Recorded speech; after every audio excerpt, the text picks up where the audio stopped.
In today's video, I'm going to teach you how to make a voice whisper using ElevenLabs. If you find this useful, consider subscribing and liking the video. Getting started with ElevenLabs is actually pretty straightforward. First, you want to log into your ElevenLabs account. Once you're in, navigate to the text-to-speech section. This is where all the magic happens. You'll see various options, but the real core of our project today lies in the right settings.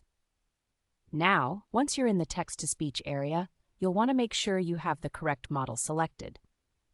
For whispering, we'll be focusing on the 11v3 model. If it's not already selected, take a moment to pick that model from the options available. This is important because the V3 model has the features we need to create various voice effects, including whispers. With the model set, the next step is choosing the voice you want to use for the whisper. On the right sidebar, you'll notice a voice option menu. Click on that, and you will find a variety of voices to choose from. You can search for a specific voice if you have one in mind. Go ahead and select a voice that suits the mood or tone you're aiming for.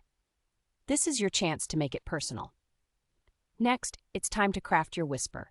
In the script area, type out your text as you normally would.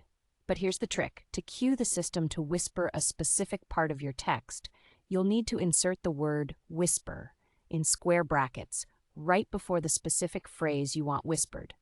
For instance, if you want the phrase, "This is a secret to be whispered," you would write it as, "Please remember, whisper, this is a secret."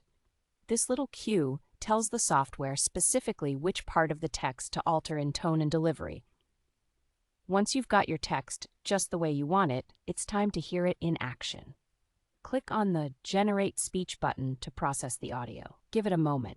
The system will take your input and create an audio output. It's always exciting to see how it turns out. When the audio is generated, you'll have the option to listen to a preview. Take a moment to play it back. Listen closely to make sure the whisper sounds as you intended. If it fits your vision, that's fantastic. You can then proceed to download or share the final audio file. But if it doesn't quite hit the mark, you can always go back, adjust your text, or even try a different voice. And there you have it. You've successfully made a voice whisper using ElevenLabs. Whether it's for a project, a podcast, or just a fun experiment, you now have the tools to create some really captivating audio. Thanks for following along, and I hope you found this guide helpful. Don't forget to subscribe for more tips and tricks on using ElevenLabs and other awesome features in tech. Happy whispering!